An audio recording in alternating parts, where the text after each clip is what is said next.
अस्सलाम वालेकुम, good morning. Good morning everyone, welcome to Geo Pakistan with Huma and Abdullah. अच्छा, सुबह सुबह मैं आपको बता रहा था कि मैं जब दफ्तर के लिए निकल रहा था तो गली में हमारे साथ वाले घर में एक साहब काम करते हैं, उनसे मेरी मुलाकात हुई और उन्होंने मुझे बताया मतलब है कि the kind of problems that people face around us, और उनका शायद उन्हें कोई हल नज़र नहीं आता तो वो हमसे रब्ता करते हैं कि शायद हम उनकी कोई मदद कर सकें, लेकिन हम यहाँ पर बात कर सकते हैं, मसला उजागर कर सकते हैं। और ये मसला सिर्फ सिंध के गाँव देहातों गोठों का नहीं है, पंजाब के भी बहुत से ऐसे इलाके हैं जहाँ पर ये मसाइल हैं लोगों को, जैसे कि ये मसला बड़ा रियल है। मीरपुर माथेलो जिला घोटकी की वो बात कर रहे थे। उन्होंने कहा कि सर हमारे गांव में एक ही नादरा ऑफिस है जिसमें से 4 एहलकारों में से 2 हमेशा छुट्टी पे होते हैं और मीलों लंबी कतारें होती हैं जिसमें औरतें अपने बच्चे लेकर खड़ी होती हैं क्योंकि उन्होंने शनाख्ती कार्ड रिन्यू या वगैरह बनवाना होता है। और जब 4-5 घंटे की लाइन के बाद बारी आती है तो खिड़की पे बैठा हुआ अफसर ये कह देता है कि अब तो मैं लंच करने जा रहा हूँ, अब कल आना। और एक डेढ़ हफ्ता रोजाना ये सिलसिला जारी रहता है। आप इमेजिन कर सकते हैं कि 1-1.5 हफ्ता आप रोज एक सरकारी दफ्तर का चक्कर लगा रहे हो एक शनाख्ती कार्ड बनवाने के लिए। बाय द वे साथ साथ आप ये बात कर रहे थे और ये बिल्कुल बड़ा रियल है, ये मैंने कहीं और कुछ और जगहों से भी सुना है, but I was just trying to find out कि कितनी पॉपुलेशन है मीरपुर मथेलो की। और 2017 की अगर पॉपुलेशन स्टैट्स अगर मैंने गूगल ही किया जल्दी से तो 1 लाख, मतलब दैट्स जस्ट 100,000 अगर इतनी सी आबादी में ये मसाइल क्रिएट हो रहे हैं, मसला है। और फिर एक और मसला कि आपको पता है कि अगर नहरें खोलने की कोशिश करें, छोटी नहरें, जो छोटे हारी होते हैं या किसान होते हैं तो बड़े ज़मींदार वहाँ पे आ जाते हैं या उनके लोग आ जाते हैं और उनको कहते हैं कि ये पानी बंद करो, हमने ये नहर बंद की हुई है क्योंकि हमारी यहाँ से ट्रैक्टर ट्रॉलियाँ गुजरनी है, गन्ने की कटिंग के बाद ट्रैक्टर ट्रॉलियाँ गुजरने का सीज़न जारी है। तो गरीब आदमी अभी भी in this day and age हर तरफ से पिस रहा है। सो मकसद ये था टू रेज दिस इशू, किसी ने हमें बताया, हम इसलिए हम we are just voicing it out here, pointing it out here कि जो अथॉरिटीज़ हैं जो इन मसले का हल निकाल सकती हैं, प्लीज़ लुक इनटू देम। सिर्फ यही कहना था, लुक इनटू देम, क्योंकि लोग अब हमें खुद बताना स्टार्ट हो गए हैं कि वहाँ क्या हो रहा है क्या नहीं। अच्छा जी, ये बातें भी होंगी और भी बहुत सी बातें हैं। ये लास्ट हेडलाइन तो कुछ एक मूवी है इस किस्म की और मुझे वो याद आ गई, बॉलीवुड मूवी, तो इस किस्म का लग रहा था कि जहाँ बाप जो है Dangal, exactly. But anyway of course we'll talk about that later. लेकिन सबसे पहले फर्स्ट थिंग्स फर्स्ट और पहली खबर की तरफ ही चलते हैं और आपको बताएं कि कुछ ऐसे मनाजिर हमने देखे कल सोशल मीडिया पे जिसको देख के आंखें भी भर आती हैं, जिसको देख के जज्बा भी हमें दोबारा से याद आता है उन लोगों का जो इस मिशन में लगे हुए हैं, लेकिन रोना भी आता है। और रोना इस बात से आता है कि इतनी मेहनत के बावजूद हम इस बीमारी से छुटकारा नहीं हासिल कर सके, वरना इनको ऑब्वियसली क्या पड़ी है कि ये लिटरली वेस्ट डीप स्नो में ये पोलियो वर्कर्स जो है ये जा रही हैं एक घर से दूसरे घर, एक गांव से दूसरे घर पहुंच रही हैं। क्यों कर रही हैं? इसीलिए कर रही है ना कि ये जो चीज़ बिल्कुल पॉसिबल है, पोलियो जो बिल्कुल पॉसिबल है कि ख़त्म की जा सके, वो पाकिस्तान से ख़त्म की जाए। पूरी दुनिया से ख़त्म हो चुकी है पोलियो और अब सिर्फ पाकिस्तान में ही, पाकिस्तान और एक और country, and if I am not wrong that's Nigeria, 2 मुल्कों में रह गए। We do not want to be in that list. क्या कहेंगे, कुछ लोगों की कमअक्ली है, नादानी है, प्रोपेगेंडा है। सिर्फ अफगानिस्तान में, एक्चुअली नाइजीरिया में भी ख़त्म हो गया है। और इस बीमारी के खिलाफ हमारे पोलियो वर्कर्स जिस बहादुरी से लड़ रहे हैं उनको सलाम है, उनको सलूट है। सहरा हों, समंदर हों, दरिया हों, पहाड़ हों, बर्फ़पोश वादियाँ हों, हमारे पोलियो वर्कर्स पहुँच रहे हैं और बच्चों को पोलियो के क़तरे पिलाने की कोशिश कर रहे हैं। लेकिन फिर भी कुछ नादान हैं जिनको पाकिस्तान का मुस्तक़बिल अजीज़ नहीं है, वो इनको धुतकारते हैं, वो इन पे हमले करते हैं, वो इनको वापस भेज देते हैं। अच्छा, by the way I was just thinking, बच्ची कितनी प्यारी है, बहुत प्यारी बच्ची। आई वाज जस्ट थिंकिंग कि क्या मोटिवेशन होती होगी इन पोलियो वर्कर्स की कि ये डिस्पाइट ऑल द चैलेंजेस ये क्यों जाके करें। और सबसे बड़ी बात ये कि जान का खतरा भी जब इन्वॉल्व है। अब आप देख लें, मतलब कि literally you have to believe in this cause. आपको पता है कि ये डूएबल है, इसीलिए तो आप कर रहे हैं, वरना why would you do it. And by the way I stand corrected, मैंने पहले नाइजीरिया का कहा था, नाइजीरिया से भी पोलियो खत्म हो गया है जी। सिर्फ ये पाकिस्तान और अफगानिस्तान ही 2 मुल्क रह गए हैं जहाँ पोलियो स्टिल एग्जिस्ट। वैसे आपके यहाँ भी आई थी ना कल पोलियो टीम? मेरे घर भी, बिल्कुल मेरे घर नहीं आई, तो मैं I am still waiting for the polio team. मैंने अपने एक पुलिस ऑफिसर तक कल, बल्कि एक पुलिस ऑफिसर को शूट भी कर दिया जो पोलियो वर्कर्स के साथ ही had his duty. Anyway, more on that later. सबसे पहले अपनी पहली हेडलाइन की तरफ ही जाते हैं, और जो हम आपको बता रहे थे कि पाकिस्तान डेमोक्रेटिक मूवमेंट का रास्ता रोकने के लिए वजीर दाखिला को मदारिस के तलबा की सियासी सरगर्मियाँ रोकने का टास्क मिल गया है, और इब्तदाई तौर पर सोशल मीडिया पर रद्द अमल भी आ रहा है। तलबा कह रहे हैं वोट देते हैं तो सियासत का आईनी और कानूनी हक भी रखते हैं। बात तो वैसे सॉर्ट ऑफ उन्होंने सही कही है। लग रहा है वजीर दाखिला को मिलने वाला ये हदफ आसान ना होगा। कल काबीना के सीनियर मेंबरान ने एक मुश्तरका प्रेस कॉन्फ्रेंस में पीटीएम को पैगाम दिया कि वो एहतजाज करना चाहे तो कर सकते हैं, लेकिन कानून के दायरे में रहकर। अभी कानून का दायरा कौन तय करेगा? वजीर दाखिला ने ये दावत तो दी, लेकिन साथ ही इस रिपोर्ट की तस्दीक भी कर दी कि मदारस के तलबा को एहतजाज से दूर रखने की हिकमत अमली पर काम हो रहा है। मैं मौलाना फजलुर रहमान साहब से कहूँगा कि मेहरबानी करें, वो आलम दीन है, वो इस्लाम की तरफ देखें। इस्लामाबाद उनकी नसीब में नहीं है, देखना छोड़ दें। देखें, मदारस के बारे में नूरुल हक साहब कादरी की और मेरी एक कमेटी बनी है जॉइंट। हम मदारस से राब्तों में हैं। हम मदारस का न सिर्फ एहतराम करते हैं बल्कि पाकिस्तान का और दीन का एक अहम किला समझते हैं, और प्राइम मिनिस्टर की हदायत पर उनके साथ राब्ते में हैं। प्राइम मिनिस्टर ने आई गेस गालिबन खुसूसी हिदायत दी हैं, जिसकी बिना पर शेख रशीद साहब मदारस से राब्ते में हैं। पीडीएम की सबसे ज़्यादा स्ट्रीट पावर रखने वाली जमात जमीयत उलमा इस्लाम पे ही है। उनके जलसे भी काफ़ी बड़े रहे हैं, और 2019 का धरना भी उन्होंने किया था, लेकिन उन पर इल्ज़ाम है कि इस्लाम के नाम पर मदारस के तलबा को सियासी मकासद के लिए इस्तेमाल किया जाता है। अब हुकूमत तो कह रही है कि यह सिलसिला रोकना है, लेकिन इस मामले में तंजीम इत्तेहाद वफाकुल मदारस का किरदार भी बड़ा अहम होगा। लेट्स सी कि वो इस पर क्या रिएक्ट करते हैं। और इसी पर बात करने के लिए सेक्रेटरी जनरल तंजीम वफाकुल मदारिस अल अरबिया कारी हनीफ जालंधरी साहब ने हमें ज्वाइन किया है, उनसे बात कर लेते हैं। कारी साहब, शुक्रिया, आपने वक्त दिया। सबसे पहले तो यही आपसे जानना चाहेंगे कि हुकूमत समझती है कि मदारिस के तलबा को पीडीएम के एहतजाजों से दूर रखना चाहिए। टास्क फोर्स भी बना दी, टास्क वजीर दाखिला को भी दे दिया। अब इस पर वफाकुल मदारिस का क्या मौक़िफ़ है? क्या हुकूमत ने आपसे राबता किया है, और अगर राबता किया है तो आपने क्या जवाब दिया अब तक? दीनी मदारिस खालिस तालीमी इदारे हैं, और इनमें पढ़ने वाले तलबा हमारे पास अमानत हैं, और हमारे बुनियादी उसूलों में ये उसूल है कि तालिब इल्म को अपने आप को तालीम तक महदूद रखना चाहिए। और इस सिलसिले में हमेशा वफाकुल मदारिस का मौक़िफ़ और पॉलिसी यही रही है कि दीनी मदारिस और जामियात के जो तलबा हैं वो पढ़ने में मशगूल रहें और हमतन मुतवज्जे होकर मेहनत के साथ पढ़ें। हमारे साथ हुकूमत ने इस सिलसिले में कोई राब्ता नहीं किया, और मैं समझता हूँ कि ये तासुर भी गलत है कि मदारिस के तलबा कोई एहतजाजी प्रोग्रामों में शरीक होते हैं या किसी इज्तिमा में शरीक होते हैं। अगरचे आइनी तौर पर मुल्क का आइन हर शहरी को हक देता है कि वो अपनी राय का इजहार करे, और उसी में जैसे इस सोसाइटी में मुआशरे में दीगर लोग हैं उसी तरह पर दीनी मदारिस के तलबा भी हैं। और दीनी मदारिस के तलबा जो हैं वो उनको उसी तरह समझा जाए जैसे स्टूडेंट है। जैसे हमारे स्कूल्स हैं, कॉलेजेस हैं, यूनिवर्सिटीज़ हैं, तो उनके भी तो स्टूडेंट और तलबा हैं। वहाँ कोई इस तरह की बात नहीं है कि ये कोई पाबंदी लगाई जाए कि वो किसी भी ऐसी सरगर्मी में शामिल नहीं हो सकते जो जहाँ अपने राय का इजहार हो।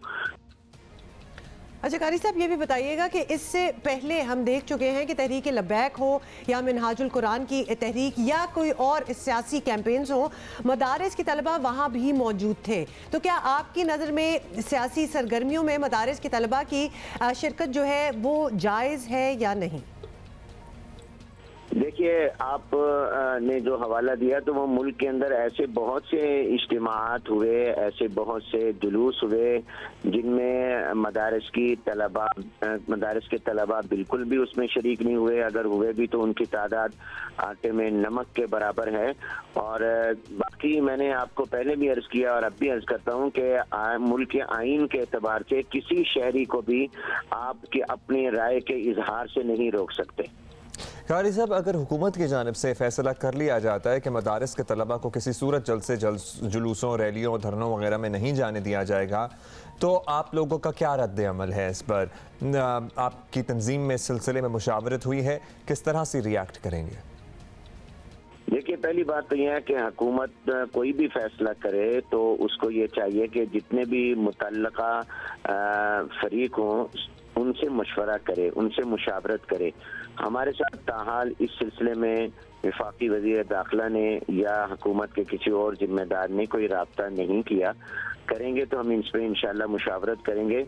बाकी मुल्क के अंदर जो भी कोई फैसला हो, जो भी कोई कानून हो, वो कभी भी इम्तियाजी नहीं होना चाहिए, उससे कोई जानिबदारी का तासुर नहीं उभरना चाहिए, वो फिर किसी सूरत में भी कामयाब नहीं हुआ करता।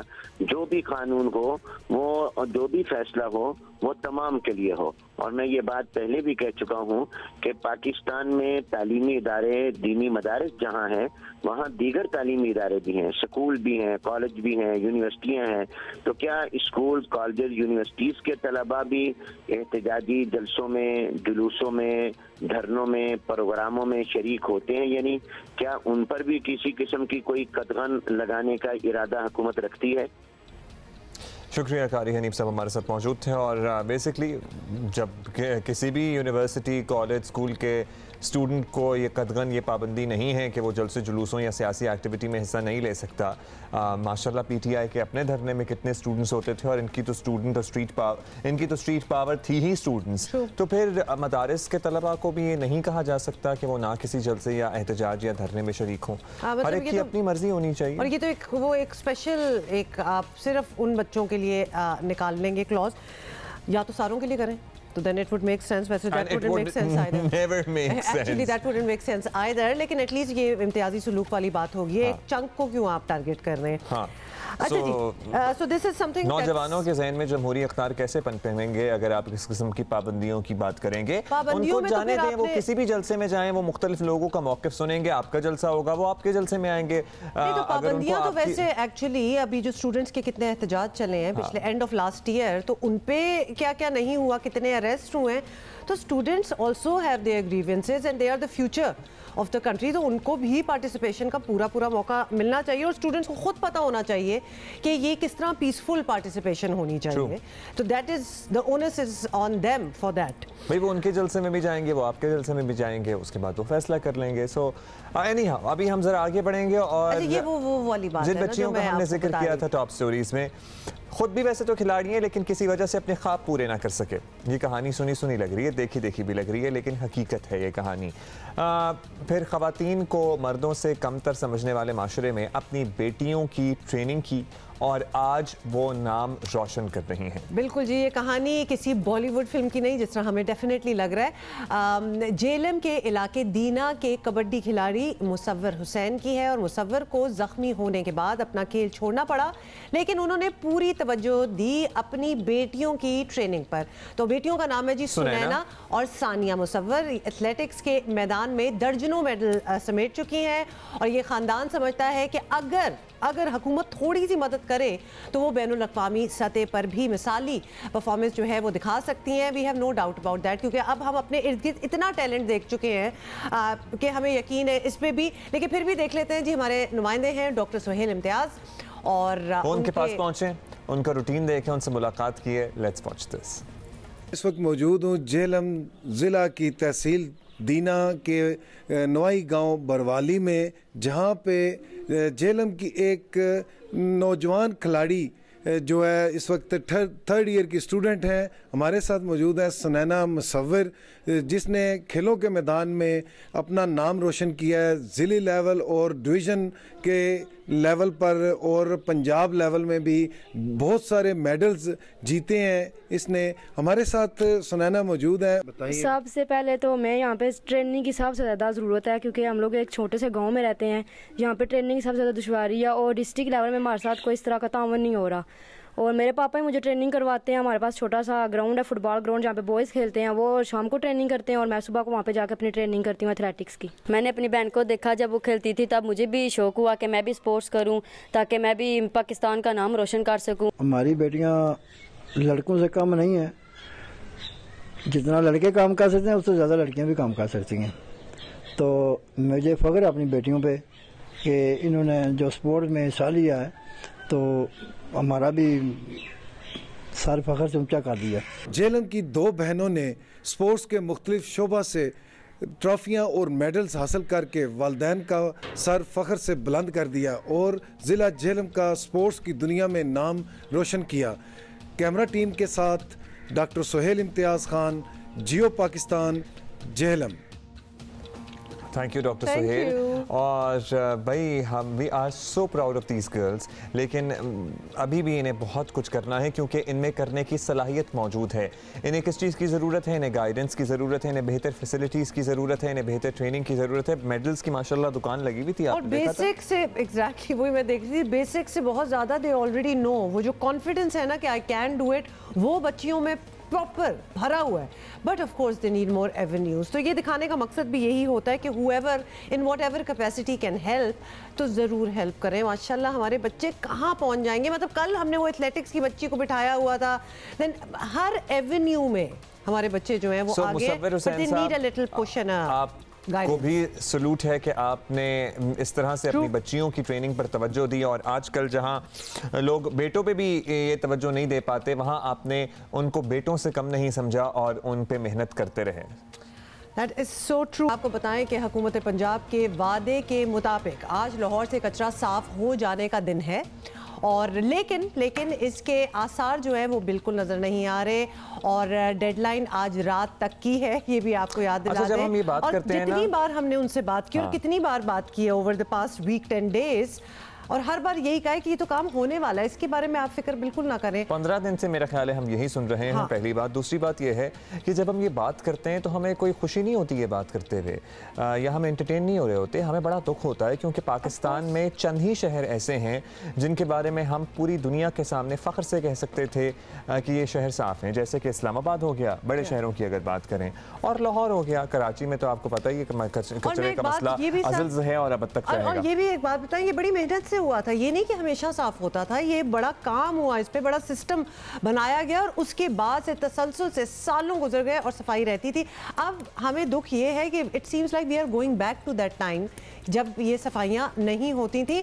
आपको बताएं कि लाहौर में सफाई का बहरान दिसंबर में शुरू हुआ था। थोड़ा सा आपको बताते हैं बैकग्राउंड इसका क्या है। जब लाहौर वेस्ट मैनेजमेंट कंपनी के साथ काम करने वाली कंपनियों ने काम करना छोड़ दिया था, और हुकूमत और उन कंपनीज के तनाज़े में लाहौर में कचरे के पहाड़ खड़े हो गए, और आज तक ये मसला हल नहीं हुआ। पंजाब हुकूमत ने वादा किया कि 15 जनवरी तक सब सेट हो जाएगा, और कल ये वादा जो है दोहराया भी गया। और एक दफ़ा ज़रा याद भी करा दें, तकरीबन 80% से ज़्यादा का काम हो चुका है।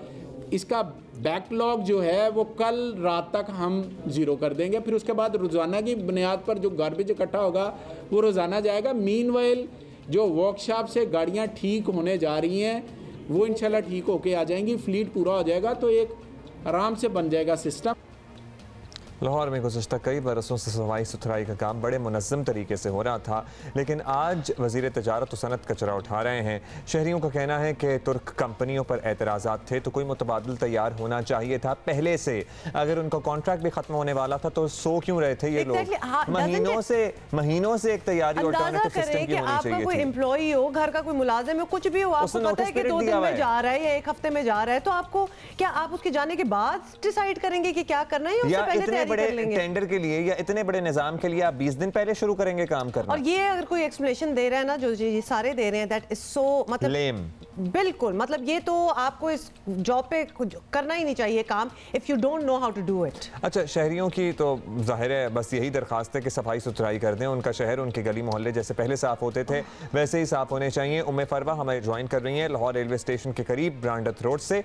और उम्मे फरवा, हम आपसे ही जान लें कि हम तो बड़े अरसे से आपके साथ भी दीगर कॉरेस्पॉन्डेंट्स के साथ भी फॉलो कर रहे हैं कि लाहौर में ठीक ठाक गंदगी फैली हुई नज़र आ रही है। मेन शाहराहें तो गुलबर्ग साफ़ कर दिया, मॉल रोड साफ़ कर दी, इसके अलावा इर्द गिर्द आप निकल जाएं पहाड़ बने हुए हैं कचरे के।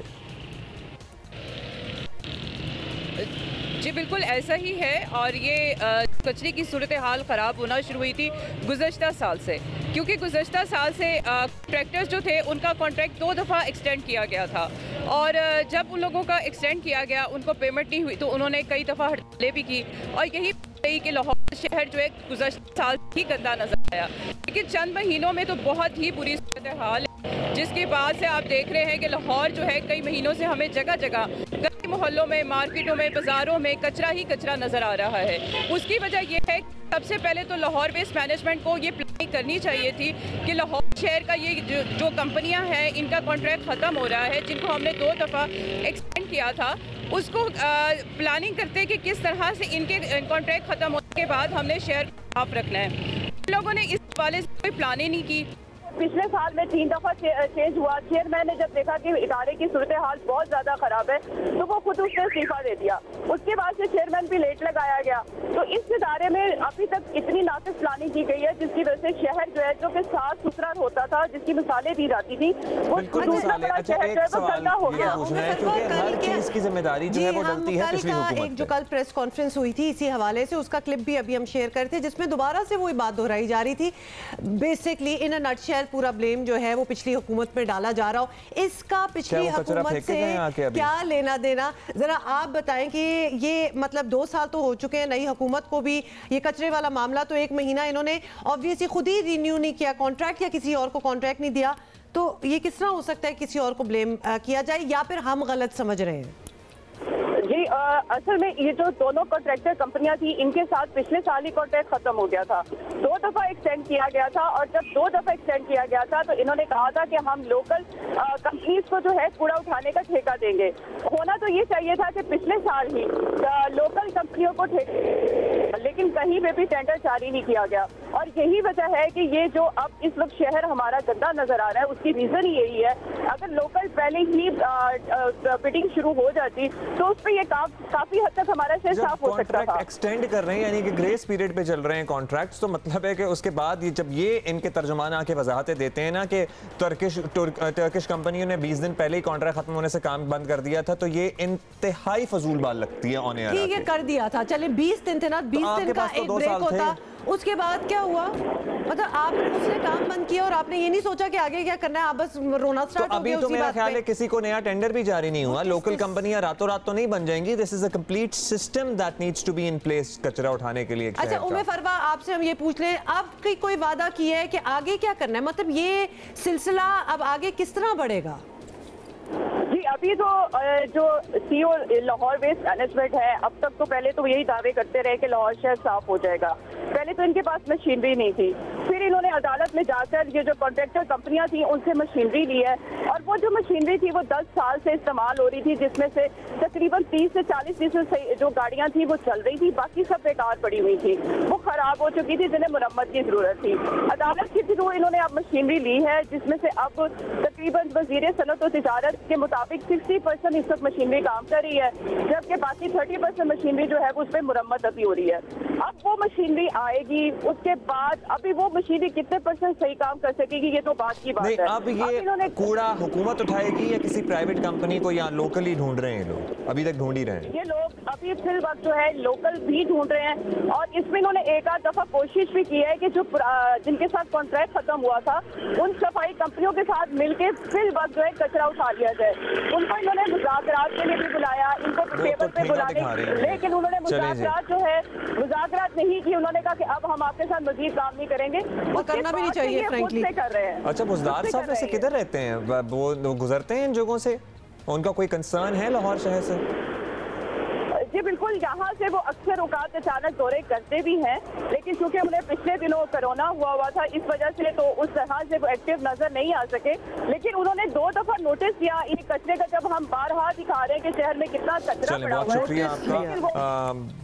कोरोना तो अब हुआ था उन्हें, और उसमें भी विश हम कि वो जल्दी से रिकवर कर जाएं, लेकिन कोरोना से पहले भी वो अच्छा बाय द वे ये जो टर्मिनोलॉजी यूज की जाती है ना जी, फलाने ने उसका बात का नोटिस लिया, ये भी हमें भी have to kick this out. Obsolete बात है ना वैसे ये। मतलब ये नोटिस लेना क्या होता है? कौन से आप राजा इंद्र कोई एम्परर बैठे हुए हैं कि आप आएंगे और यहाँ आके आप नोटिस लेंगे? मतलब what are you noticing? Don't you know what's going on?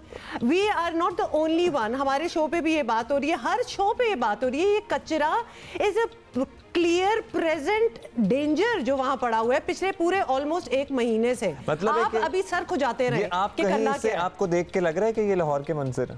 Forget it, मैं इतनी डिसअपॉइंटेड हो चुकी हूँ और खासतौर पे उसके बाद कुछ नहीं मिला तो पुराने वाले लोग जो छोड़ के चले गए थे वैसे ही गुस्से में टर्किश, उनसे प्लीज कर लो ना, थोड़ी देर और कर लो ना। Who are you guys? और आप लोगों को आपकी नौकरी पे किसने बिठाया? शुक्र करेंगे वो प्रेस कॉन्फ्रेंस नहीं कर रहे, अभी सिर्फ ठेंगा ही दिखाया है।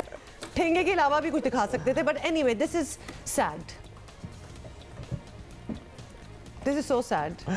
अच्छा जी, अब हम जरा कुछ और इश्यूज पे आ जाते हैं। पिछले साल जब टमाटर की कीमत 400 रुपए फी किलो तक पहुंची थी, ये किसी के लिए भी, I thought you'll go to a pleasant, कोई अच्छी खुशखबरी टाइप। नहीं, तो ये किसी के लिए भी काबिल बर्दाश्त नहीं था। जाहिर है हुकूमत ने फौरी इकदाम किए, बाहर से टमाटर मंगवाया। आज मुल्क में टमाटर बड़ी मकदार में पैदा हो रहा है, कीमत मुनासिब है, लेकिन अब हमारे किसान परेशान हैं। अब ये क्यों परेशान है? क्योंकि क्रॉप्स का बैलेंस रखना भी बहुत ज़रूरी होता है। That's right. और ये बात समझने की है जो हमें समझा रहे हैं रियाज एंडी। 350 Ministry of National Food Security and Research ने गए बरस अक्टूबर में ईरान से टमाटर दरामद करने के परमिट जारी किए थे। उन दिनों मौसमी हालात के सबब मुल्क में टमाटर की किल्लत थी, बाजार की कीमत भी 250 रुपए तक गई थी। फैसला दुरुस्त था क्योंकि बारिशों के बाद लगाई हमारी फसल की पैदावार नवंबर तक मुतवक्को थी। परमिट जारी करते हुए इस बात का ख्याल होना चाहिए था, लेकिन नहीं हुआ। ईरानी टमाटर के दरामदी परमिट रवां साल अप्रैल तक जारी किए गए हैं। क्यों? कभी इंडिया से मंगाते, कभी ईरान से मंगाते, कभी अफगानिस्तान से। किल्लत में भले मंगाओ, गरीबों को सहूलत हो जाए।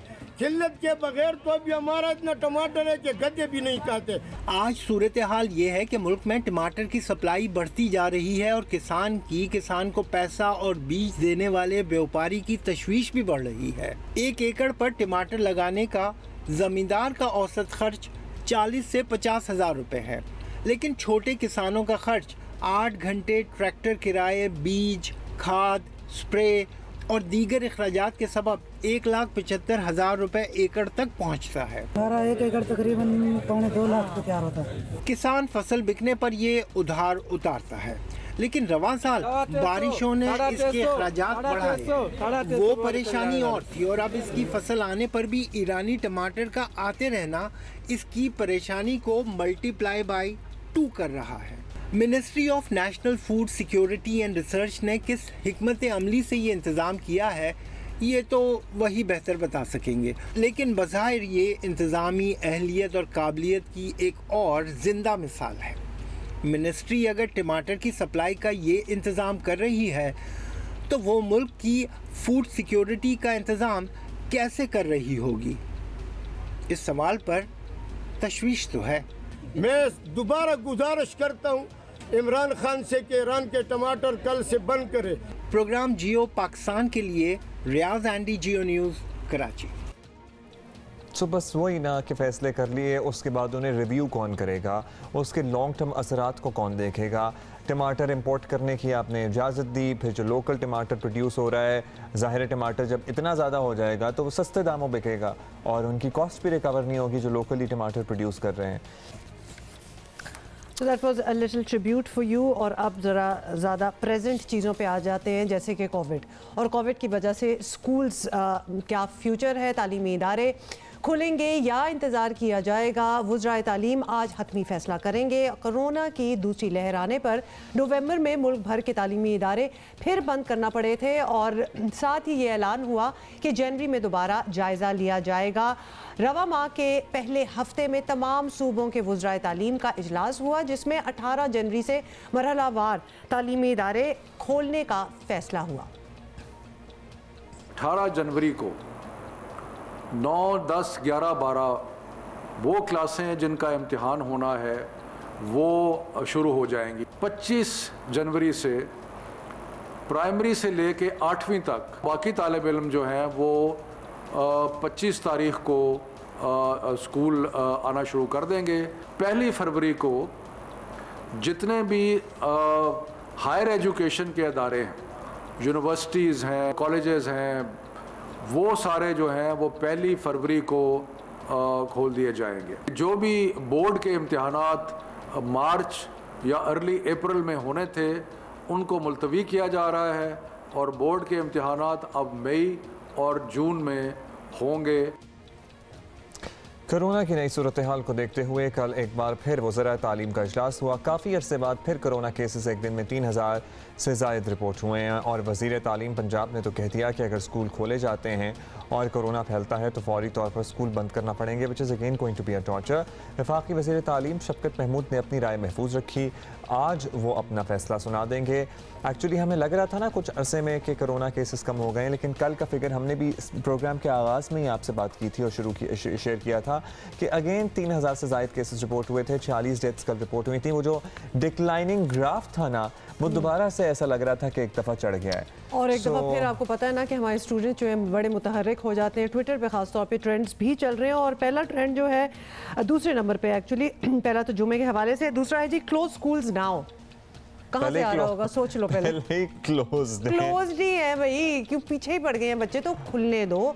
हम बता रहे हैं कि ये बेहतर हो जाएगा, but anyway the decision is with the ministers. और थर्ड ट्रेंड वैसे शफ़क़त महमूद साहब का है, उनके नाम का, तो उनको भी इम्प्लोर किया जा रहा होगा कि प्लीज़। पर I wonder there is no end to it. माशाल्लाह हम दुनिया के दीगर ममालिक में देखें तो धड़ाधड़, पर्टिकुलरली ये जो दुनिया के अमीर ममालिक है यूएई और कतर, यहाँ पे धड़ाधड़ वैक्सीनें लगना शुरू हो गई हैं, लाइनें लगी हुई हैं कि जैसे फ्री बट रहा है कुछ। बल्कि अगर आप यूएई का सुने तो कुछ अरसे के लिए उन्होंने मुफ्त में टूरिस्ट जो आए हुए थे उनको भी लगाना शुरू कर दी थी, फिर उन्होंने अपनी पॉलिसी थोड़ी सी ये तो दुनिया आ जाएगी यहाँ पे हमारी, तो सारों को लगाना पड़ेगा।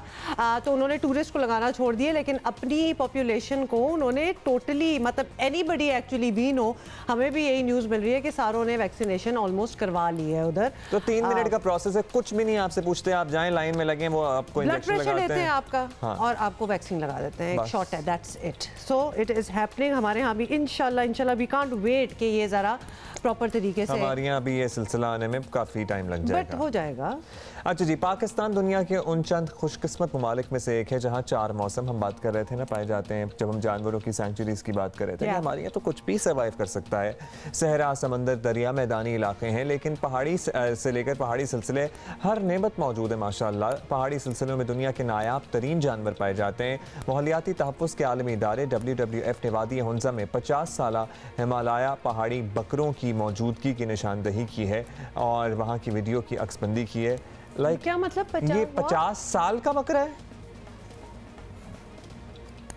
अच्छा 50 हिमालय 50 टोटल बकरे हैं मौजूद, you know 50 of them are there, not that one is 50 years old। तो हट के कोई नया मिरेकल ही हो रहा है। नहीं, I don't think so that बकरा। But look at them, और आप देख रहे हैं कि इनका कैमोफ्लेज कितना जबरदस्त हुआ हुआ है कि आपको दूर से तो नजर भी ना आए।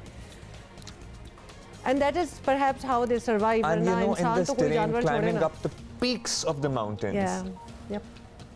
What a beautiful sight जब आप इस किस्म की कोई चीज़ देखते हैं और आपको एक दफ़ा पता है intrinsically by the way, जिनका आप दम पुख्त नहीं बना के खा सकते। I am intrinsically against hunting by the way।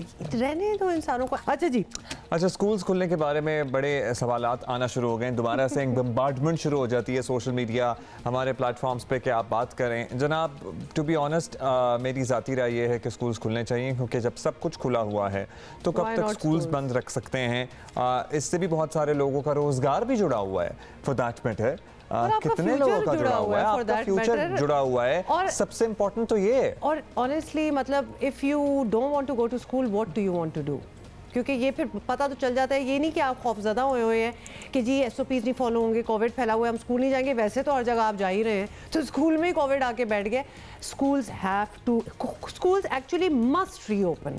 अब वो वाली सिचुएशन हो चुकी है। कुछ और बंद किया जा सकता है, लेकिन स्कूलों और यूनिवर्सिटियों को खुलना चाहिए, बिकॉज दैट्स द फ्यूचर। मुझे लगता है कि माशाल्लाह जितना तरक्याती काम बरतानवी दौर में बरसगीर में हुआ ना, उसके बाद 74 सालों में नहीं हो सका। उसके बाद कुछ नहीं हुआ। ये 11 कुएं, I am very curious to know कि अब उन कुओं में क्या है। मतलब है कि आप हिस्टोरिकल इमारतें देख लें, लाहौर का मॉल रोड देख लें, पेशावर देख लें, कराची की एम्प्रेस, कुछ भी देख लें, आप रेलवे का निज़ाम देख लें, आप सब कुछ देख लें। वही थे जो कुछ करके गए थे। उसके बाद हमने तो कुछ खास किया नहीं, हमने भी किया ऑब्वियसली, हम जरा एग्जैजरेटेड वे में बता रहे हैं आपको। लेकिन खासा काम वैसे अंग्रेज भी हमारा कर गए थे। बहुत ज़्यादा करके ही वो गए थे। बेस तो उन्होंने ही दी थी ना, मतलब काम होना चाहिए सस्टेनेबल इन द सेंस कि आज आपने शुरू किया, आज चलाया, विजन तो आपका 200 साल, 20-30 साल तो आगे विजन कर लो। हमारी तो 2 दिन में चीज़ें उखड़ती हैं, तो we are not far sighted when we are planning. हाँ, हम रोड बनाते हैं, फिर हमें बाद में याद आता है 10 दिन बाद के यहाँ तो हमने सीवेज लाइन नहीं डाली। DHA Karachi case in point, अगर अभी आप आके देखें ना कि इधर क्या हाल हो रहा है, उधड़ा हुआ है, बिल्कुल उधड़ा हुआ है। अच्छा, हमने ये बात नहीं करनी थी, हम बात कोई और करनी हमने आपको बताना है कि फॉरेन फंडिंग केस हो, PTV का मामला हो, तौहीन अदालत केस हो या फैसल वाडा नाअहली केस हो, हुकूमत को अदालतों में मुश्किल कानूनी चैलेंजेस का सामना है। पेशावर हाई कोर्ट में परसों परवेज मुशर्रफ खुसूसी अदालत के जज के खिलाफ रिमार्क्स पर तौहीन अदालत केस की समाअत हुई, जिसमें वफाकी वजीर फरूक नसीम को नदामत का सामना करना पड़ा। अदालत में पेश ना होने वाले शहजाद अकबर और फिरदौस आशिक आवान को दोबारा तलब किया। और कल क्या हुआ? कल आपको बताएं कि इस्लामाबाद हाई कोर्ट ने उम्र की हद के मामले पर चेयरमैन PTV नईम बुखारी को काम से रोक दिया। वफाकी काबीना को सुप्रीम कोर्ट के फैसले की रोशनी में दोबारा नजरसानी की हिदायत कर दी गई। चीफ जस्टिस अतर मिनेला ने रिमार्क्स दिए कि अदालत अमूमी तौर पर एग्जीक्यूटिव के मामलात में मुदाखलत नहीं करती। अदालत इस तैनाती को कल अदम नहीं कर रही तहम्मुल का मुजाहिरा करती है। फिर कल PTI ने इलेक्शन कमीशन के सामने मान लिया कि अमेरिका से फंड्स मिले हैं, लेकिन ये भी कहा कि एजेंट्स को इमरान खान की वाज़ेह हिदायत थी कि ममनुआ ज़राए से फंड्स हासिल ना किए जाएं। अगर किसी एजेंट ने हिदायत पर अमल नहीं किया तो पार्टी का कोई कसूर नहीं। और इस तरह 7 साल से चलते इस केस में पहली दफ़ा तहरीक इंसाफ ने वाज़ेह मौक़िफ़ दिया, जो अपोजिशन की नज़र में एतराफ़े जुर्म है। 19 जनवरी को इलेक्शन कमीशन के बाद PDM इज्तिमा हो रहा है और प्रोटेस्ट और एहतजाज करने जा रही है। वो फ़ैसला लेने जा रही है जिसका फ़ैसला आज हो गया है। और जब पाकिस्तान तहरीक इंसाफ ने ये तस्लीम कर लिया है कि इल्लीगल फंडिंग आई है उन 23 फॉरेन फंडिंग अकाउंट से, लेकिन वहाँ एजेंट्स के ज़रिए, बाहर से एजेंट्स के ज़रिए इल्लीगल फंडिंग हुई होगी, लेकिन उन्होंने तस्लीम कर लिया कि 23 फॉरेन फंडिंग अकाउंट से गैर कानूनी तरीके से पैसा आया जो डिक्लेयर्ड अकाउंट्स नहीं थे और वो पाकिस्तान तहरीक इंसाफ के अकाउंट्स में वसूल हुआ उन चेक्स के ज़रिए, जिसके सिग्नेटरी जो इस वक्त सदर पाकिस्तान है, उसके अलावा जो गवर्नर सिंध हैं इमरान खान साहब ख़ुद, तमाम ओहदेदारान जो पाकिस्तान तहरीक इंसाफ के हैं, उनके साइंस उन चेक्स के ऊपर मौजूद हैं। अब इस केस में पेशरफ्त तो 19 जनवरी को ही पता चलेगी, लेकिन कल एक और ऐसा केस भी था जो तहरीक इंसाफ के लिए खासा अहम है। वो है मामला फैसल वाडा की नाअहली का, जहां इस्लामाबाद हाई कोर्ट में 16वीं समाअत पर भी वफाकी वजीर जवाब दाखिल नहीं करा सके, माशाअल्लाह भी कहना चाहिए। इसके साथ साथ अदालत ने इलेक्शन कमीशन के नुमाइंदे को रिकॉर्ड समेत 8 फरवरी को तलब कर लिया है। ये सब मुख्तलिफ मामलात हैं, लेकिन उमूमी तासुर यही मिल रहा है कि तहरीक इंसाफ अदालती फ्रंट पर इत्मीनान बख्श जवाबात नहीं दे पा रही है। अच्छा, इस सारे किस्सों में ऑब्वियसली सबसे इंटरेस्टिंग बात जो है वो फैसल वाडा वाला केस है, तो उस पर बात कर लेते हैं। पहले फैसल वाडा नाअहली केस में दरख्वास्त गुजार के वकील जहांगीर जदून हमारे साथ हैं। जहांगीर साहब, मामला क्या है? इस्लामाबाद हाई कोर्ट में आप लोगों का केस चल रहा है फैसल वाडा के खिलाफ। बुनियादी सवाल तो यही है कि आप लोगों के एतराज़ात क्या हैं और अब तक फैसल वाडा की जानिब से अदालत में क्या मौक़िफ़ पेश किया गया, इफ़ एनी, प्लीज़ बताइएगा। इस्लामाबाद हाई कोर्ट में केस के चलते हुए 1 साल हो गए। लास्ट जो पहली पेशी थी वो 29 जनवरी 2020 थी। तो हमने बेसिकली, हमारा ये केस था, मौक़िफ़ था अदालत के सामने कि जब फैसल वाडा साहब हैं, ये वफाकी वज़ीर हैं और इन्होंने जो अपना नॉमिनेशन पेपर दिया है और उसके साथ जो बयान अल्फ़ी दी है, वो बेसिकली इन्होंने अन ओथ जो है फ्रॉड किया है और झूठ बोला है कि मैं at the time of submission of paper American national नहीं हूँ। इनफैक्ट ये उस वक्त जब इन्होंने नॉमिनेशन पेपर दिया है तो उस वक्त ये अमेरिकन नेशनैलिटी होल्ड कर रहे थे। इन्होंने अपने उसमें जो नॉमिनेशन पेपर था और बयान अल्फ़ी था, उसमें इरादतन जानबूझ के जो है एक झूठ बोला है और झूठा जो है एफिडेविट दिया है। और मैं आपको बताता चलूँ कि इस एफिडेविट की वैल्यू ये है कि सुप्रीम कोर्ट ने 2018 में जो रिपोर्टेड केस है PLD 2018 सुप्रीम कोर्ट में, उन्होंने कहा था कि जो भी इस एफिडेविट को डिस्क्राइब करेगा, ये इस पे जो भी पार्टिकुलर लिखोगा, इसका मतलब ये होगा कि एफिडेविट आप सुप्रीम कोर्ट में जमा करा रहे हैं। तो इसका मतलब ये कि वाडा साहब ने जानबूझ के इस एफिडेविट में गलत बयानी की है और अपनी नेशनैलिटी को छुपाया है। और जब उनके नॉमिनेशन पेपर क्लियर हो गए हैं तो उन्होंने 22 जून 2018 को अमेरिकन काउंसलेट को अपनी नेशनैलिटी रिनाउंस करने के लिए एप्लीकेशन दी और वो 25 जून 2018 को इनका अप्रूव हो गया। तो आज 1 साल चलने के बावजूद जो है वो फैसल वाडा साहब कोर्ट के बार बार कहने के बावजूद, आर्डर के बावजूद अपना कोई जवाब दाखिल नहीं करा सके। कोर्ट ने इतनी भी सदा की है, 2 उनके वकला पेश हुए हैं, एक वकील जो है वो छोड़ के चले गए हैं, अब एक दूसरे तीसरे वकील आ गए हैं। तो उन्होंने कोर्ट ने बार बार ये क्वेश्चन किया है कि आप हमें ये बता दें कि आपने अमेरिकन नेशनैलिटी किस तारीख को छोड़ी थी, और उस एक तारीख का ये जवाब अभी तक नहीं देते। और आज जज साहब ने कहा था कि मुझे लगता है कि आपका जो क्लाइंट है उसका जो किरदार है वो ठीक नहीं है, आप जवाब नहीं दे रहे। अच्छा जदून साहब, ये तो बड़ी अजीब सी बात लगती है, और ख़ास तौर पे अगर यही एक डिमांड थी कि रनाउंस कर दी है नेशनैलिटी, बस इतना ही बताना है उन्होंने कि बस कब की है। तो अच्छा अब ये बता दीजिए आप कि अब तक इस केस में फैसल वाडा साहब पर खासा दबाव नजर आ रहा है क्योंकि वो नहीं बता रहे हैं अदालत को बारहा उनके पूछने पे। अगर वो ताबुन नहीं करते तो इसका क्या लेटर ऑन उन्हें नुकसान हो सकता है? अब ये इसमें कोई शक नहीं है कि वो फैसल वाडा साहब जो है वो दबाव का शिकार है, लेकिन उस दबाव को वो इस तरह दूर कर रहे हैं कि वो एक तो बार बार वो जो है कोर्ट की पेशों में कोई नई सीएम जो है एक दरख्वास्त लेके आ जाते हैं कि ये नहीं हो सकता, वो नहीं सकता, लेकिन जो असल जो उनके ख़िलाफ़ केस है उसका अभी तक उन्होंने जवाब नहीं दिया और उनका इसके पास जवाब है ही कोई नहीं है, इसलिए वो दबाव का शिकार है। और इनसे ये नुकसान ये हो रहा है कि आज जिस तरह इस्लामाबाद हाई कोर्ट ने जो रिमार्क्स दिए हैं, जो ऑब्जर्वेशन दी है कि आप इस अदालती निज़ाम को तकरीबन मफलूज कर चुके हैं, और मर्रख जो है वो क्या लिखेगा कि आप किस तरह अदालत के साथ तावन कर रहे हैं।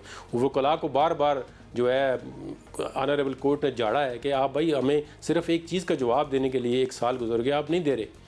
और हम इसमें फिर मैंने ये रिक्वेस्ट किया कि उनको जी पर्सनली बुलाएं, तो फिर उन्होंने जो है वो आज आखिरी मौका दिया है कि मैं आज आखिरी एक आपको मौका दे रहा हूँ, इसमें आपने जवाब दिया या ना दिया, मैं अगली तारीख पे इसका फैसला कर। बहुत शुक्रिया आपका जदून साहब। वाडा साहब ऐसे क्या टेंशन है, आप जाके जवाब दे दें अगर इफ यू थिंक यू इतनी सी बात है, you haven't done any wrong, but this is a plea to Khan साहब। खान साहब देख लेंगे आपके लोग क्या कर रहे हैं, एवं कुछ किसी कोई वजह नहीं है कि they are just bringing a bad name. एक जवाब ही देना है ना वाडा साहब, जाएं दें, खत्म करें काम को।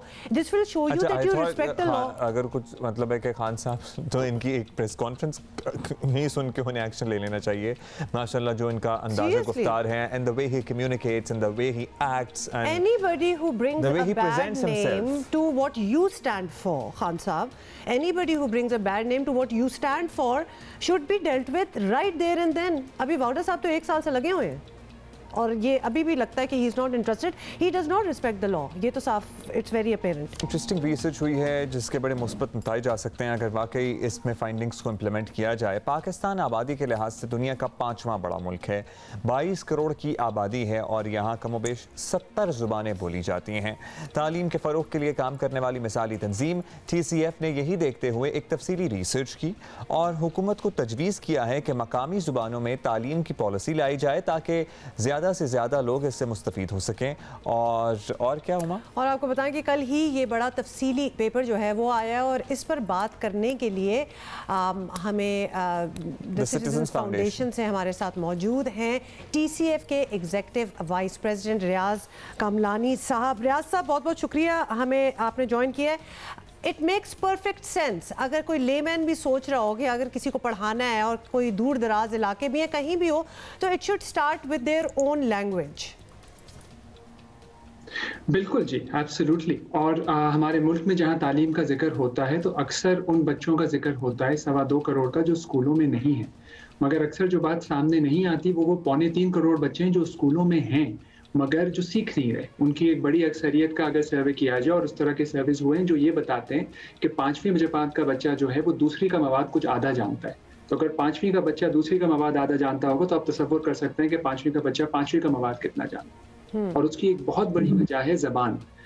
अगर मैं इस मौके पर आप दोनों से एक सवाल पूछ सकूँ कि आप दोनों में से कोई जर्मन ज़बान बोलता है? नहीं। Not at all. So, ये हम गुफ्तगू कर रहे हैं जहाँ पे मैं एक अजनबी मौजू पे आपसे बात कर रहा हूँ, और अगर ये गुफ्तगू मैं जर्मन ज़बान में शुरू कर दूँ तो वो ज़बान भी आपके लिए अजनबी होगी। तो अजनबी ज़बान में अजनबी मौजू की बात समझना नामुमकिन है। जहाँ हम इस मुल्क में इसरार करते हैं अंग्रेजी मीडियम का, एक बहुत बड़ी अक्सरियत बच्चों की ये है जो कि इस कैफियत से रोज़ गुजरते हैं 5 घंटा स्कूल में बैठते हैं। अंग्रेजी में उनको कैसे दिल लगता होगा, उनको कुछ समझ में नहीं आता होगा, वो एक ज़हनी कर्ब और घर जाते होंगे तो वो रिवीजन वो चीज़ उनको मिलती नहीं होगी। तो आप लोगों ने जो रिसर्च की, यासिफ हम आपसे जानना चाहते हैं वो कितनी बड़ा डेटा उसमें इस्तेमाल किया गया, क्या मेथोडोलॉजी इस्तेमाल की गई और उसकी फाइंडिंग्स क्या रही फिर? बिल्कुल जी। तो इसमें हमने सबसे पहले तो ये किया कि दुनिया के कोई जो 130 दुनिया और पाकिस्तान भर के जो 130 बड़े माहिरीन हैं तालीम के, उनसे जाके बात करी और उनसे समझा कि इसमें होना क्या चाहिए। फिर हमने दुनिया भर के तजुर्बात देखे, Bangladesh, Ethiopia, Indonesia, Philippines, India, Thailand, इन तमाम ममालिक के तजुर्बात देखे कि वो मुल्क अपने तालीमी निज़ाम में किस तरह से काम करते रहे। और पाकिस्तान के और बाहर के तमाम तजुर्बात से एक बात वाज़ेह हुई कि मादरी ज़बान का किरदार कलीदी है। अगर बच्चे को तालीम से वाकई अफादियत हासिल करनी है, अगर उसको एक अजनबी दुनिया को समझना है, तो जब तक अपनी ज़बान का किरदार नहीं होगा या ऐसी ज़बान का जो आम बोलचाल में पाई जाती हो, समझने का इम्कान नहीं है। इसमें एक और बड़ी ख़ास बात इस रिसर्च में नजर आई, थर के सहरा में जहाँ ये रिसर्च की गई, थर के सहरा में कोई 13 मुख्तलिफ ज़बानें बोली जाती हैं, जिनमें धाटकी, मारवाड़ी, कच्छी वगैरह वगैरह बहुत सारी ज़बानें शामिल। और वहाँ पे अगर जाके अंग्रेजी किताब को पढ़ाया जाए तो आप तसव्वुर कर सकते हैं कि उस बच्चे के लिए इंग्लिश जो है पहली ज़बान धाटकी, दूसरी इवन उर्दू भी मेरा ख्याल है कि बहुत सारे लोगों के लिए यहाँ पे एज अ फॉरेन लैंग्वेज ही होगी, क्योंकि बहुत से लोग नहीं जानते उर्दू भी बोलना इन इलाकों में। बिल्कुल, उर्दू जिसको हम क्लासिफाई करेंगे इज अ कॉमन लैंग्वेज, यानी घर में अगर वो बच्चा ढाटकी बोल रहा है तो उसको अपने माहौल में, जब वो जियो टीवी देख रहा है या टीवी के कोई और चैनल देख रहा है तो उसको उर्दू कान में पड़ती है, आसपास दिखाई सुनाई देती है। मगर उस थर के सहरा के बच्चे के लिए अंग्रेजी का एक्सपोजर 0 है, उसको ना सुनने को आती है, ना दिखने को आती है, ना घर में बोली जाती। अच्छा रियाज साहब, अगर हमारी ऑब्वियसली उम्मीद तो यही है हर बच्चे के साथ कि वो अपनी प्राइमरी एजुकेशन, बेसिक एजुकेशन अपने इलाकों में हो और फिर वो निकलें और फिर वो आगे पढ़ें और बढ़ें, तो उसमें लैंग्वेज का आना बहुत ज़रूरी हो जाता है, क्योंकि जब आप बड़ी यूनिवर्सिटीज़ कॉलेजेस में चले जाएं तो फिर वो लैंग्वेज एक हो जाती है, फिर वो या तो उर्दू होगी प्रॉपर या फिर वो इंग्लिश होगी, मतलब तब वो कम्पीट कैसे करेंगे? बहुत अच्छा सवाल है जी। देखें, अंग्रेजी की अहमियत से कोई इनकार नहीं है। आगे जाके देखें कॉलेज और यूनिवर्सिटी लेवल पे तो तमाम साइंसी मज़ामीन दुनिया में अंग्रेजी में ही पाई जाते हैं। मगर इस पे जो हमारी तहकीक है उसने बहुत वाज़ेह तौर पे 2-3 चीज़ें साबित करी कि जब बच्चा अपनी ज़बान में पढ़ता है तो एक तो उसकी कॉन्सेप्चुअल अंडरस्टैंडिंग यानी तसव्वुरात उसके जहन में वाज़ेह होते हैं, नंबर 1। नंबर 2, उसके नताइज बेहतर आते हैं। अगर आप अंग्रेजी साइंस में पढ़ा रहे हैं तो बच्चे को ना अंग्रेजी आएगी ना साइंस आएगी, मगर अगर आप साइंस उर्दू में या ढाटकी में या सिंधी में पढ़ा रहे हैं तो बच्चे को समझ आएगी और उसके बिना पे वो आगे बढ़ पाएगा, उसकी खुद एतमादी भी बढ़ेगी। जो आपका सवाल है कि आगे जाके क्या होगा, हम ये नहीं इस तहकीक के तहत कह रहे कि पूरी जिंदगी बच्चा ढाटकी सिंधी में पढ़े, हम ये कह रहे हैं कि ग्रेजुअल ट्रांजिशन होगी, इब्तिदा अपनी जबान में हो, उसके बाद कॉमन लैंग्वेज यानी उर्दू लाई जाए, और by the time the child gets to that findings हैं कि क्या हम क्या टाइम स्पैन रखें कि जनाब 5वीं जमात तक या 4थी जमात तक सिर्फ अपनी मुकामी ज़बान में पढ़ते रहें, उसके बाद उर्दू में आएँ और उसके बाद अंग्रेज़ी में आए, क्योंकि अगर बहुत लेट भी अंग्रेज़ी में आएंगे तो वो भी समझना और सीखना काफ़ी डिफ़िकल्ट हो जाएगा। जैसा कि एक ज़माने तक 5वीं के बाद अंग्रेज़ी इंट्रोड्यूस कराई जाती थी तो फिर सारी उम्र ही नहीं आ पाती थी। रियाज साहब, इफ़ वी मे ऐड, तो शायद यही बुनियादी वजह है कि बच्चे इतने ड्रॉप आउट क्यों होते हैं एट एन अर्ली स्टेज, क्योंकि कॉन्सेप्ट्स ही आई गेस क्लियर नहीं हो रहे होते। क्या ये सही होगा कहना? एब्सोल्युटली जी। सो आप दोनों की बात बिल्कुल मुनासिब है कि बच्चे ड्रॉप आउट होने की एक मेजर वजह यह है कि जब बच्चा 5-6 घंटा स्कूल में रहता है उसको कुछ समझ नहीं आता तो कोई फ़ायदा ही नहीं पाया जाता, ना बच्चे के लिए ना बच्चे के वालिदैन के लिए। और जो दूसरा आपने सवाल किया कि इसमें रिकमेंडेशन एग्जैक्टली है क्या, बिकॉज इस तहकीक में ख़ास बात यह है कि सिर्फ मसले की नौयत नहीं बयान की गई, मसले का हल। सोल्यूशन ये है कि इसको 3 फेजेस में देखा जाए। फेज़ 1 तीसरी जमात तक, तीसरी जमात तक की बुनियाद जो है वो अपनी ज़बान में पढ़े। फेज 2 4थी से 7वीं तक, 4थी से 7वीं को ट्रांजिशन ईयर्स तस्वर किया जाए जहाँ पे किताबें बायलिंगुअल यानी 2 ज़बानों की हो। अगर सिंधी इंग्लिश का कॉम्बिनेशन है या सिंधी उर्दू का कॉम्बिनेशन है तो बायलिंगुअल रखा जाए। और फेज 3 8वीं 9वीं 10वीं वाला जहाँ पे साइंस और मैथ्स पूरी तरह अंग्रेजी में चली जाए।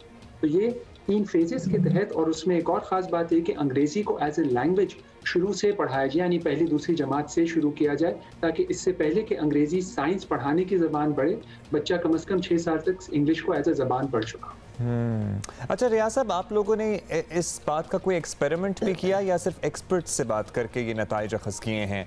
किसी स्मॉल ग्रुप ऑफ पीपल या स्टूडेंट्स पे ये तजर्बा भी किया गया? जी एब्सोल्युटली। देखिए, ये पूरा 3 साल का काम हुआ है, जिसमें एक तो पूरी तहकीक की गई, मगर उस तहकीक के तहत 2 बड़े तजुर्बात हैं। एक तजुर्बा सिंधी ज़बान के साथ, जो कि थर के स्कूलों में शुरू हो चुका है, उसको शुरू हुए तकरीबन साल होने आ रहा है, जहाँ पे इन तीनों ज़बानों को जोड़ के इनकी किताबें और इनका मवाद लिखा गया है, और एज वी स्पीक वो पढ़ाया जा रहा है स्कूलों में, और उसके ऊपर भी वाज़े तौर पे मुस्बत नताइज नज़र आ रहे हैं, और वो मुस्बत नताइज बढ़ते जाएंगे। एक दूसरा तजुर्बा 25 साल का तजुर्बा है, और वो TCF के अपने काम का है, जहाँ पे हमने सिंधी, पंजाबी, सराइकी को लेकर नहीं चल सके, मगर हम उर्दू मीडियम में, और बहालत फ़ख्र है, बहालत मजबूरी नहीं है, क्योंकि हमारे ख्याल में उर्दू बेहतर है। और उन 25 सालों में TCF का बच्चा जो अपने मोहल्लों से, कच्ची आबादियों, देही इलाकों से उर्दू ज़बान में निकल कर आया है, आज पाकिस्तान के अल्हम्दुलिल्लाह कोई बड़ी यूनिवर्सिटी ऐसी नहीं है जहाँ TCF के बच्चे ना पढ़। तो ये बच्चे माशाअल्लाह ज़िंदगी में आगे।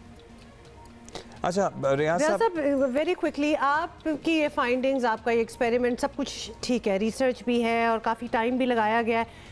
What is next? Are you going to propose this proposal somewhere? या किसी से ऑलरेडी बात की है आपने? किसी से बात की हो, तो मतलब आगे किस तरह बढ़ना है? जी बिल्कुल। सो देखिए, 2 तरीके हैं इसको आगे बढ़ने के। पहला तो ये है कि इसके ज़रिए पॉलिसी को इन्फ्लुएंस करना, और जो पाकिस्तान की एक नेशनल करिकुलम काउंसिल बनी है, मैं उसका भी हिस्सा हूँ TCF के नुमाइंदे के तौर पे, और उसमें और बहुत से माहिरीन हैं जो कि फेडरल मिनिस्टर शफकत महमूद साहब के साथ काम करते रहे हैं, ताकि इसको नेशनल पॉलिसी का हिस्सा बनाया जाए। तो ये एक और तहकीक है जो कि उसका हिस्सा बने, ताकि जो नेशनल पॉलिसी है उसमें मादरी ज़बान और आम बोलचाल की ज़बान का एक वाज़ेह किरदार हो सके, नंबर 1। नंबर 2 कि जो तजुर्बा इस वक्त हर में जारी है, इंशाअल्लाह अगर आने वाले साल 2 साल में उसकी कामयाबी वाज़ेह होती है, जिसके शुरू के असरात तो नज़र आना शुरू हो गए, तो फिर ये पूरे सिंध पे लेके जा सकता है, क्योंकि वो किताबें और मवाद अगर तैयार है तो पूरे सिंध के बच्चे, ना सिर्फ TCF के मगर पूरे सूबे के बच्चे उससे मुस्तफ़ीद हो सकते हैं। तो सूबाई नौइयत पे भी और वफाकी नौइयत पे भी, दोनों तरफ मेरे ख्याल में इन रिकमेंडेशंस की बिना पे खातिर खा बेहतरी का अमल लाया जा सकता है। बेहद शुक्रिया आपका रियाज कामलानी साहब, TCF से हमारे साथ मौजूद थे, और बहुत ही इंटरेस्टिंग फाइंडिंग्स हैं, और ना सिर्फ इंटरेस्टिंग फाइंडिंग्स हैं, इसके बड़े मुस्बत नताइज सामने भी आ रहे हैं थर जैसे इलाकों में। और देखिए, इस बात के लिए तो किसी फाइंडिंग और रिसर्च की ज़रूरत भी नहीं है। इट मेक्स परफेक्ट सेंस कि एक इंतहाई पसमानदा इलाके में बैठा हुआ बच्चा, जिसके घर में शायद TV भी नहीं है, तो उस तक उर्दू की रसाई भी नहीं है, और या वो कहीं बाहर जाता है तो कभी कभी उर्दू सुन लेता है, और फिर कोई चीज़ किसी और ज़बान में स्कूल में सीखना, फिर ऑब्वियसली घर में अगर वो रेपिटेशन नहीं होगी तो बच्चे में वो बात उसको याद भी नहीं रहेगी, और जब वो बाहर आता है तो उसको पता ही नहीं है, या कोई भी ज़बान बोल रहा है, ताकि उसको घर में भी मदद मिल सके।